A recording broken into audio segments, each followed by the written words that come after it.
그 이용규 선교사님이 쓰신 같이 걷기라는 책에 보면요, 이런 글이 나오는데 한번 잘 보시면서 들어보세요. 누군가와 오랫동안 관계를 맺고 같이 걸어가는 과정에서 생겨나는 세 가지가 있는데 그것은 신뢰, 기대감, 그리고 친밀감이다. 이것은 가족, 친구 또는 연인끼리 사랑하는 데 있어서 가장 중요한 요소이다. 이 세 가지를 성경에서 표현하는 단어로 바꿔보면 믿음, 소망, 사랑으로 대체할 수 있을 것이다. 자, 저는 이 글을 보고요, 이런 생각을 했어요. 과연 그럴까? 오랫동안 관계를 맺어왔다고 그 사람에 대해서 더 신뢰감이 생기고 더 기대감이 생기고 더 친밀감이 생길까? 여러분 어떻게 생각하세요? 저는 100%는 다 그렇지 않다고 생각해요. 물론 친밀감은 더 생길 수 있겠지만 신뢰와 기대는 오히려 반대도 될 수 있다고 생각해요. 그러니까 알면 알수록, 오래 사귀면 사귈수록 실망과 배신감이 더 생기는 일들이 우리 인간관계 속에 많이들 일어나지 않습니까? 자, 그런데 그 다음 글을 보시면 이 신뢰, 기대, 친밀, 이 세 가지 단어를 성경 단어로 바꿔보니까 믿음, 소망, 사랑이래요. 자, 신뢰는 믿음, 기대는 소망, 그리고 친밀감은 사랑이라는 거예요. 자, 저는 이 단어를 이렇게 바꿔보니까 이제 새로운 관점으로 인간관계를 생각해 볼 수가 있었는데요. 바로 요 말씀 때문에 그래요. 우리가 잘 아는 고린도전서 13장 13절. 자, 우리 다 같이 한번 읽어볼까요? 그런즉 믿음, 소망, 사랑 이 세 가지는 항상 있을 것인데 그 중에 제일은 사랑이라. 우리는 절대 사람을 믿을 수가 없습니다. 진짜 믿고 싶은데 믿었다가 상처받은 적이 너무 많거든요. 더욱이 사람한테 소망을 품었다가 실망한 적도 한두 번이 아니에요. 또 사랑도 마찬가지예요. 내가 정말 사랑했던 그 사람, 또 나를 정말 사랑해줬던 그 사람, 그런데 나중에 그게 정말 사랑이었는지 의아할 때도 가끔 있습니다. 자, 그런데 우리 주님께서 말씀하신 이 믿음, 소망, 사랑은 다른 의미예요. 자, 그 말씀을 고린도전서 이번에는 13장 17절에서 그냥 7절에서 말씀하고 있습니다. 보세요. 모든 것을 참으며 모든 것을 믿으며 모든 것을 바라며 모든 것을 견디느니라. 뭐가? 사랑이. 자, 여러분, 믿음, 소망, 사랑 중에 제일은 뭐다?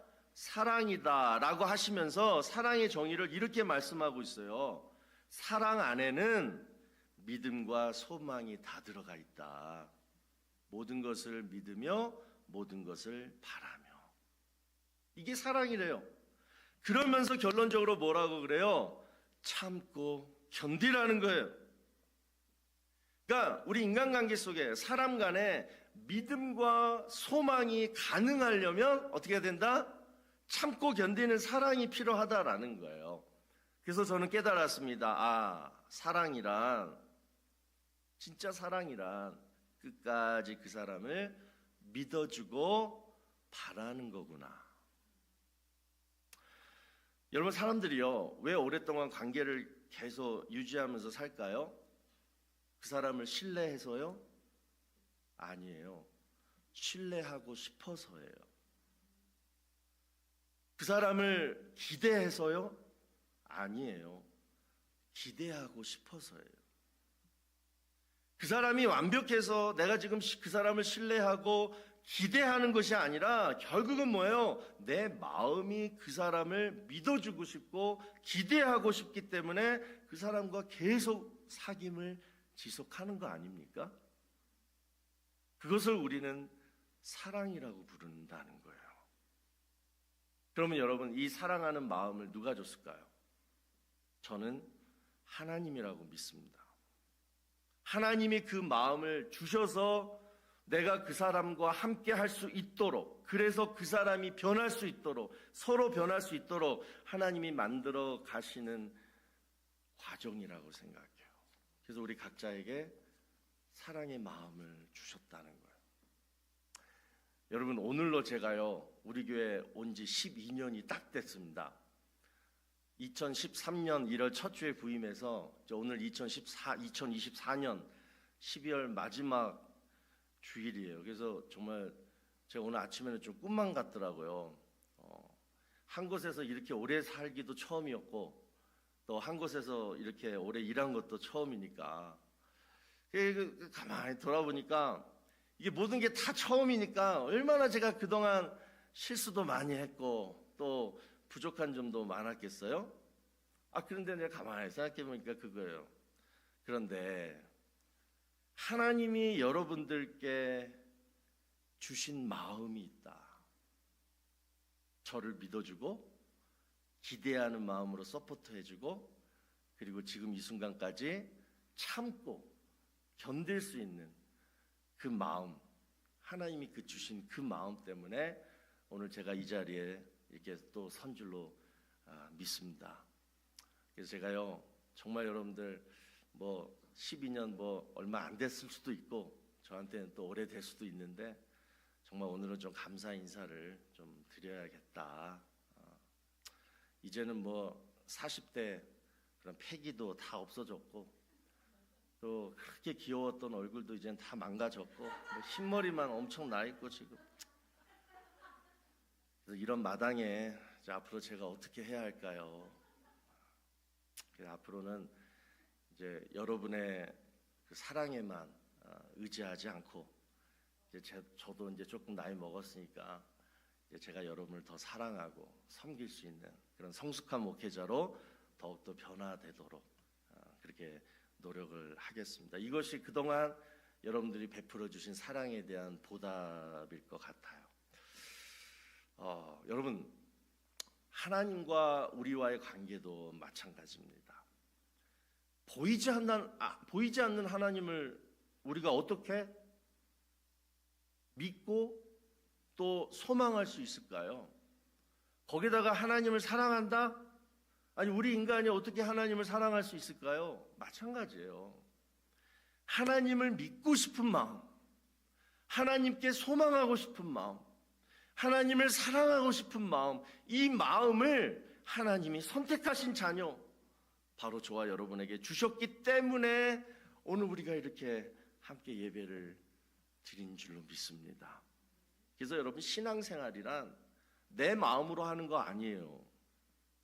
하나님이 주신 마음으로 하는 것이 신앙생활입니다. 자, 그럼 이 시간 우리 하나님이 주신 마음이 뭘까요? 오늘 한번 두 가지를 한번 살펴보고자 하는데요. 첫 번째, 하나님을 믿고 싶습니다. 하나님을 제가 믿고 싶습니다. 이 마음을 하나님이 우리에게 주셨어요. 여러분, 이 마음만 있으면 우리는 끝까지 하나님과 관계를 맺을 수가 있어요. 그러면 우리는 하나님의 무엇을 믿어야 할까? 하나님 믿고 싶습니다. 뭘 믿고 싶어야 할까요? 자, 그 말씀이 오늘 본문 17절이에요. 다 같이 보세요. 너희 하나님 여호와가 너희 가운데 계시니 그는 구원을 베푸실 전능자이시라. 그가 너로 말미암아 기쁨을 이기지 못하시며 너를 잠잠히 사랑하시며 너로 말미암아 즐거이 부르며 기뻐하시리라. 여러분 하나님을 믿는다. 뭘 믿느냐? 이 말씀처럼 하나님이 나를 이렇게 사랑하신다.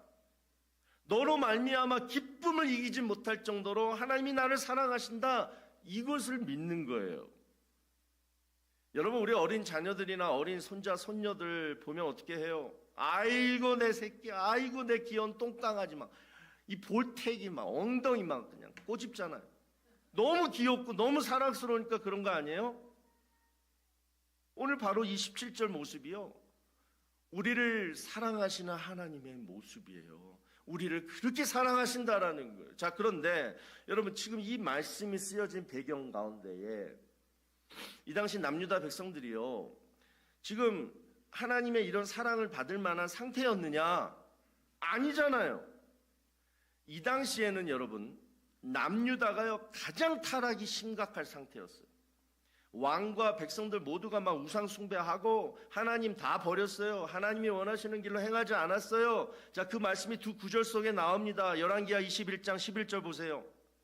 유다 왕 므낫세가 이 가증한 일과 악을 행함이 그 전에 있던 아모리 사람들의 행위보다 더욱 심하였고 또 그들의 우상으로 유다를 범죄하게 하였도다. 왕이요, 왕부터가 지금 썩었어요. 완전히 자, 그 다음 열왕기하 21장 20절 22절 보시면 아몬이 그의 아버지 므낫세의 행한 같이 여호와 보시기에 악을 행하되 그의 아버지가 행한 모든 길로 행하여 하나님 여호와를 버리고 그 길로 행하지 아니하더니. 자, 여러분 이쯤 되면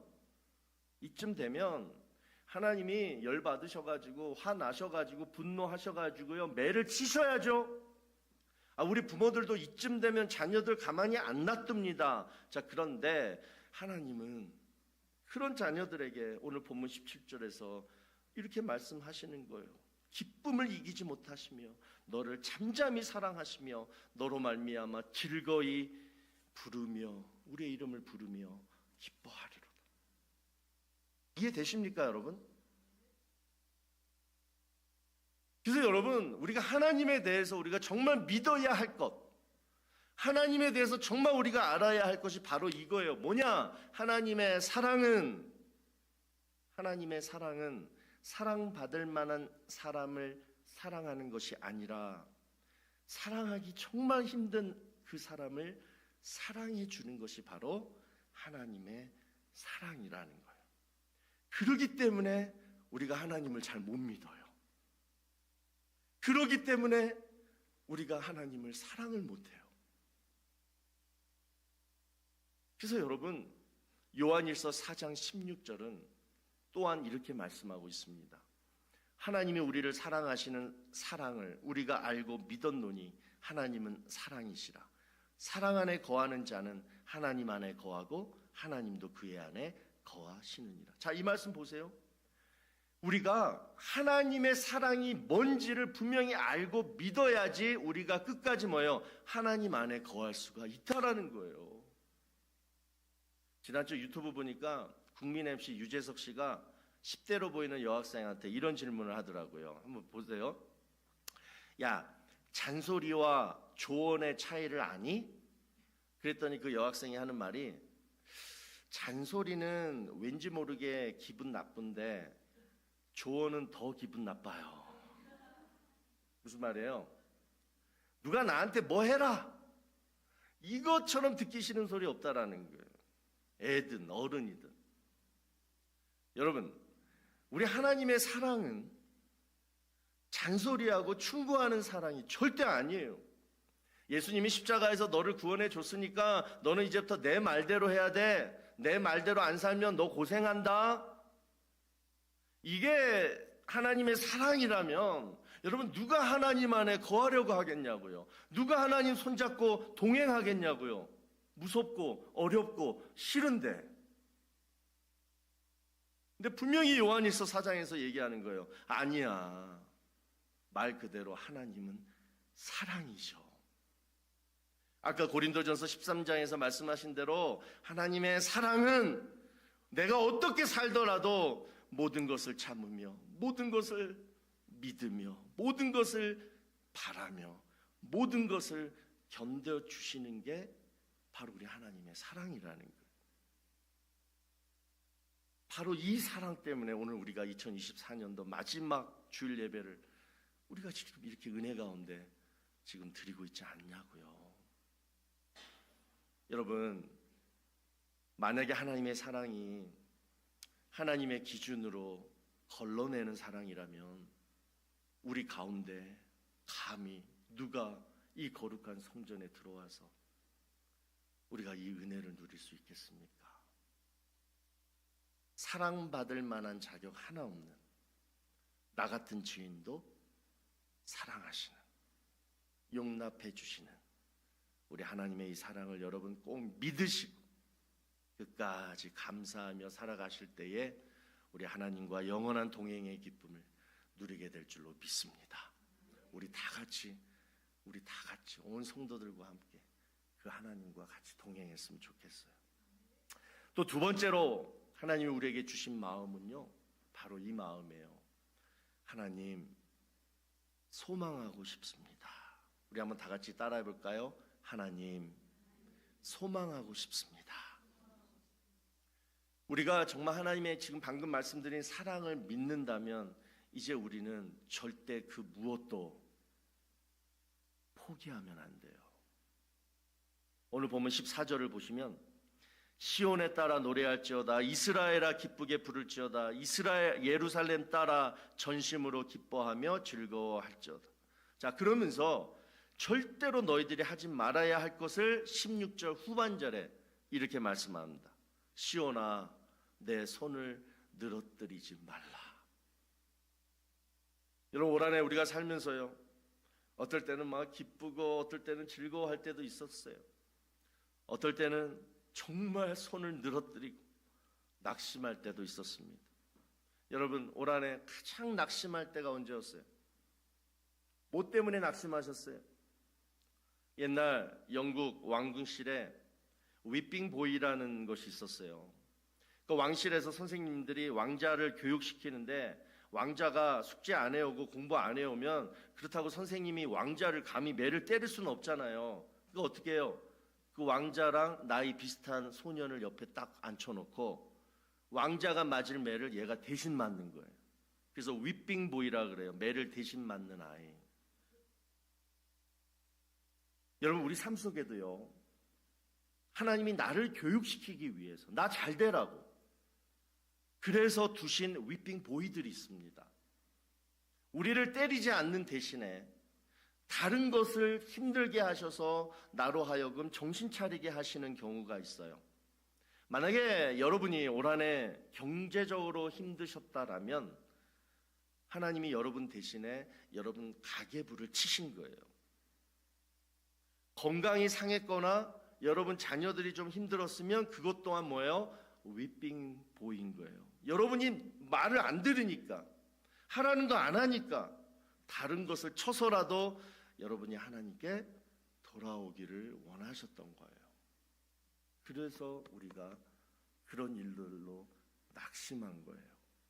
그렇게 생각하지 않습니까? 그래서 한편으로는 소망이 있어요. 그 소망이 뭐냐? 자, 오늘 본문 15절을 보시면 여호와가 내 형벌을 제거하였고 내 원수를 쫓아냈으며 이스라엘 왕 여호와가 내 가운데 계시니 네가 다시는 화를 당할까 두려워하지 아니할 것이라.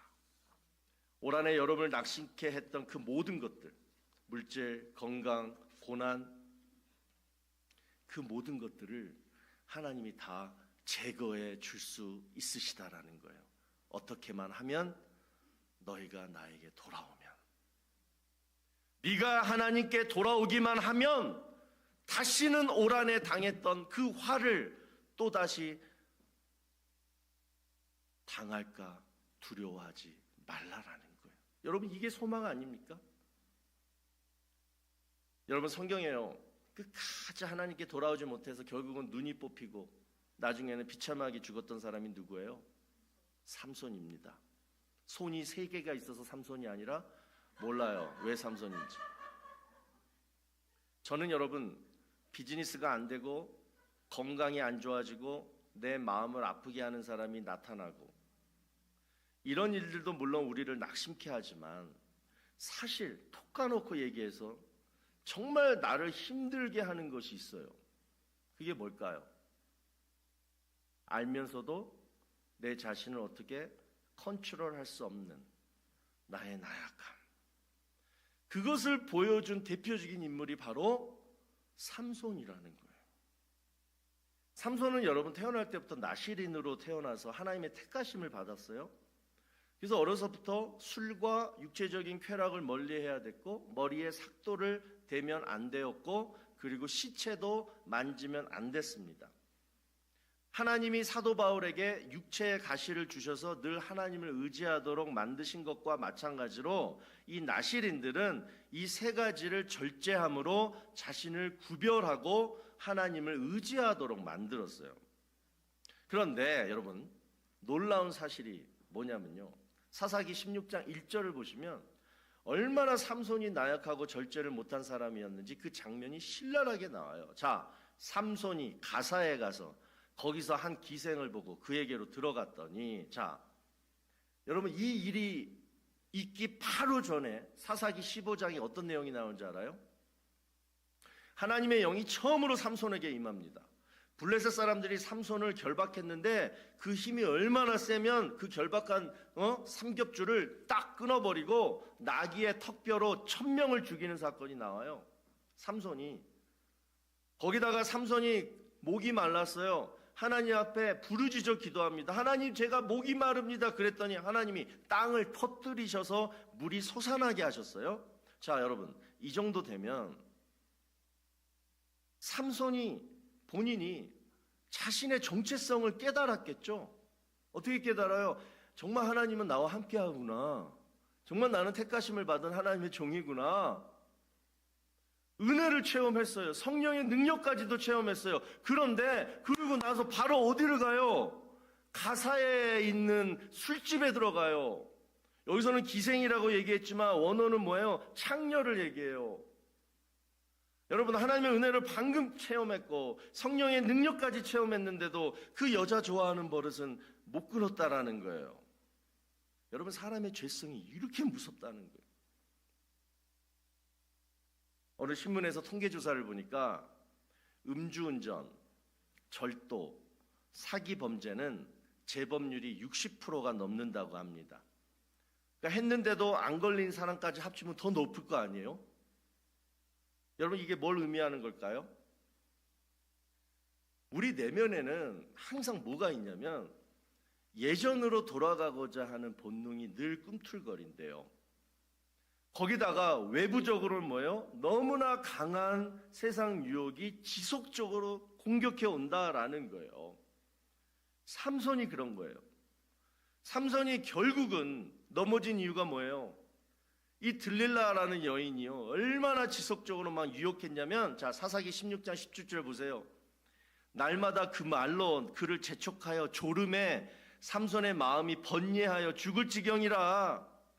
그 여인이 삼손한테 계속 말로 막 재촉하고 빨리 해, 빨리 해, 빨리 해, 조르는 거예요. 그러니까 막 싫으면서도 막 좋으면서 뭐야, 삼손의 마음이 계속 번뇌하고 죽을 지경이었다라는 거예요. 세상의 유혹, 사탄의 유혹이 저와 여러분에게 이렇게 하지 않냐고요. 사도 바울도 이 똑같은 유혹을 받습니다. 그러면서 뭐라 그래요? 오라, 나는 공고한 사람이로다. 이 사망의 봄에서 누가 나를 건져내려? 그 위대한 믿음의 사도 바울도 이런 외부적인 세상 유혹 때문에 이렇게 힘들었다라는 거. 그런데 모든 사람이 다 그렇잖아요. 똑같은 이 육신의 정욕과 유혹에 사도 바울도 힘들고 우리도 힘들고 또 삼손도 힘들었는데 삼손은 결국 뭐예요? 넘어갔다라는 거예요. 여러분, 삼손이 죄를 지어서 머리가 잘려나가서 뭐가 없어져요? 힘이 없어져요. 이 얘기는 뭐예요? 죄는 내 힘을 빼게 만들어요. 내 에너지를 빼게 만들어요. 그래서 낙담시켜요. 무력하게 만들어요. 그래서 해야 할 일도 못하게 만드는 것이 바로 죄의 습관이에요. 그렇지 않습니까? 우리가 새해 이제 하나님의 은혜 가운데 무슨 일을 소망해야 되고 무슨 일을 기대해야 되고 무슨 일을 이루려면요, 여러분, 오늘 이 시간 여러분의 이 죄의 문제를 해결하셔야 돼요. 어떻게 해야 될까요? 저는 이 말씀으로 우리 모든 성도님들에게 도전을 드리고 싶습니다. 죄의 유혹이 올 때마다 이 말씀을 여러분 외우고 기억하세요. 자, 누가복음 21장 34절입니다. 자, 다 같이 한번 읽습니다. 시작.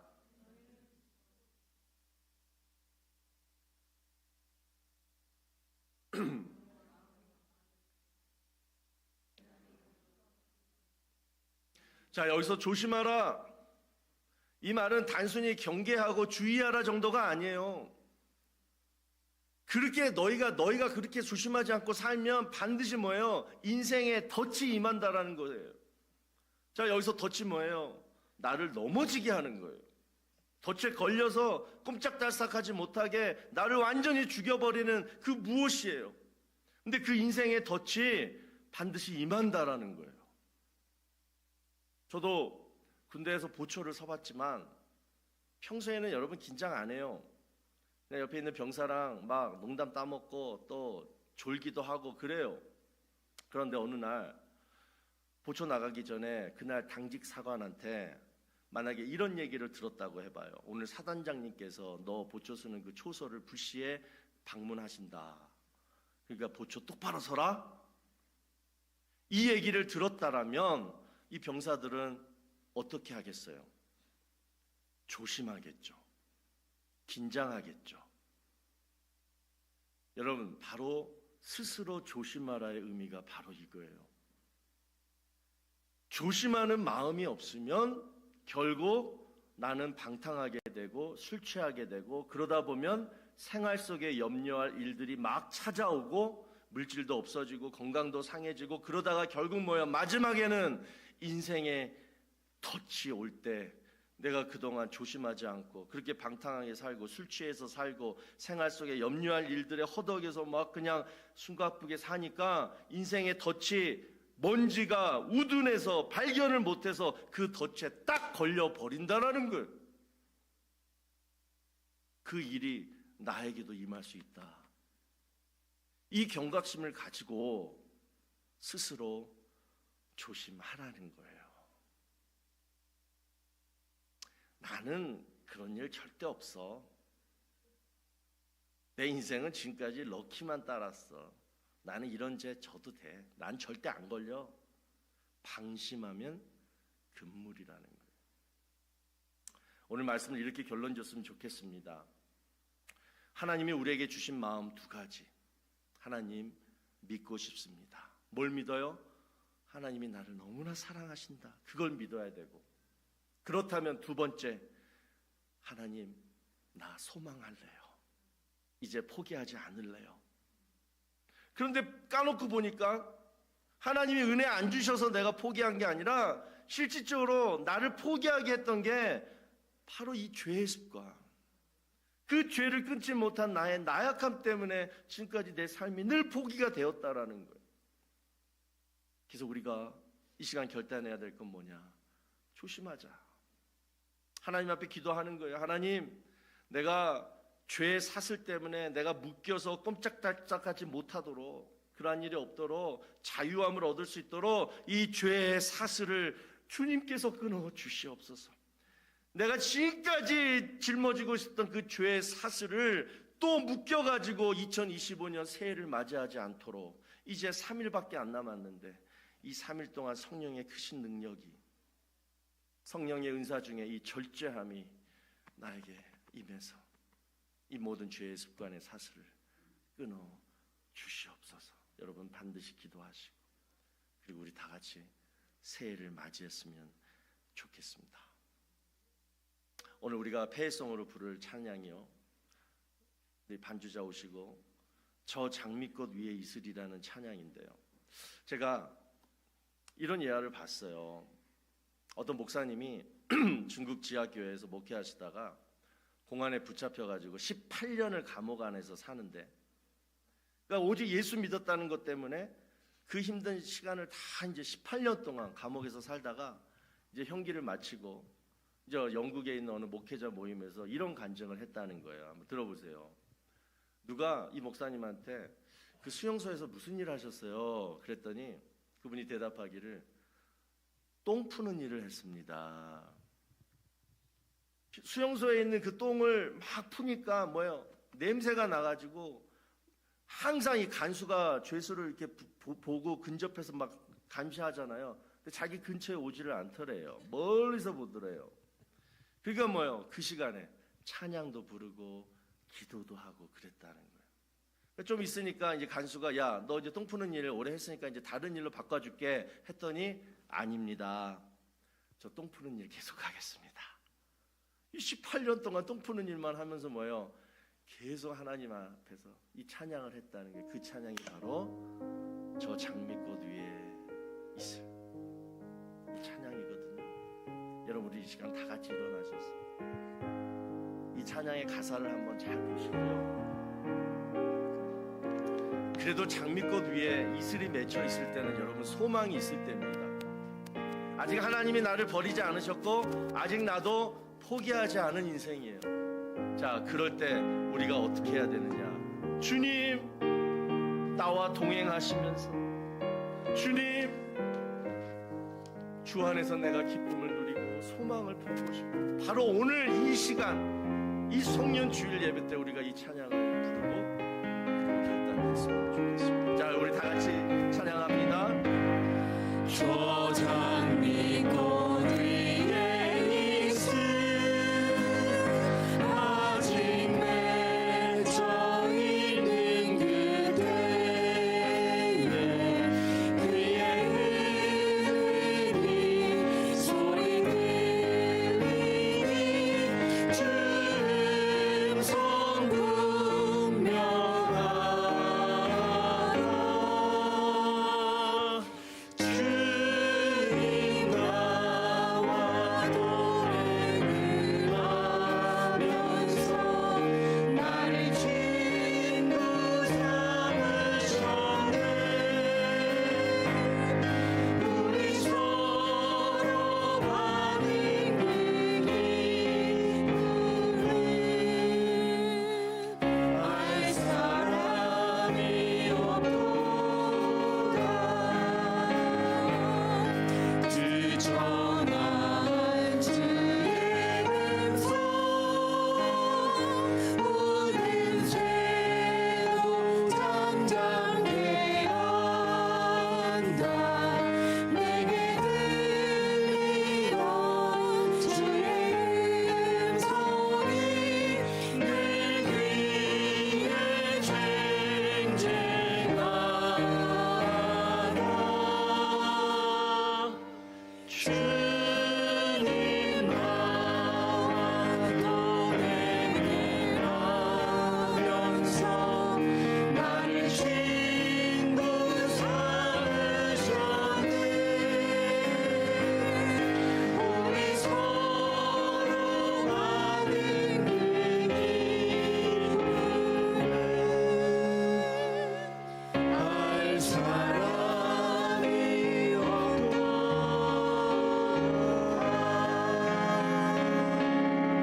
하나님, 이 시간 세상 사람들이 알지 못하는 기쁨, 내가 아무리 얘기를 해도 깨닫지 못하는 그 기쁨을 올 한해 하나님과 함께 동행하면서 그 기쁨을 누리게 하심에 감사합니다. 특별히 택하셔서 우리를 자녀 삼아 주셔서 하나님을 믿고 싶고 또 하나님 안에서 포기하지 않고 늘 소망하고 싶은 이 귀한 마음을 우리에게 주셔서 오늘에도 하나님 믿고 하나님 안에서 포기하지 않고 늘 소망 가운데 기쁨 가운데 살아가게 하신 하나님, 그 하나님의 은혜를 찬양합니다. 그러나 하나님, 우리는 늘 부족해서 내 죄의 습관 때문에 그 사슬에 묶여서 정말 하나님을 믿고 싶었는데 정말 의지하지 못했고 정말 하나님께 영광 올려드리면서 하나님을 사랑하고 싶었는데 그것 또한 죄의 유혹에 넘어져서 하지 못했던 것들, 그래서 하나님이 준비하신 그 예배하신 축복, 2024년의 축복을 제가 누리지 못하고 살았던 것, 하나님 후회하며 회개합니다. 하나님, 이제 3일 남은 이 시간 우리가 새해를 맞이하기 전에 이 죄의 문제를 다 해결하고 하나님께 깨끗이 용서함 받고 그리고 믿음과 소망 가운데 우리 모두가 새해를 맞이할 수 있도록 각자의 심령과 가정과 일터에 새 소망을 부어 주시옵소서. 이제는 우리 구주 예수 그리스도의 무한하신 은혜와 하나님 아버지의 지극하신 사랑하심과 성령님의 감화감동 위로 교통하심이 한 해를 마감하며 새해를 준비하는 이 귀한 시간에 하나님이 예비하신 새로운 축복의 길을 이제 우리 주님과 함께 동행하며 걷기로 이 시간 소망하며 결단하며 돌아가는 사랑하는 주의 성도들 머리 위에와 가정과 자녀와 일터 위에 이제로부터 영원토록 함께 있을지어다. 아멘.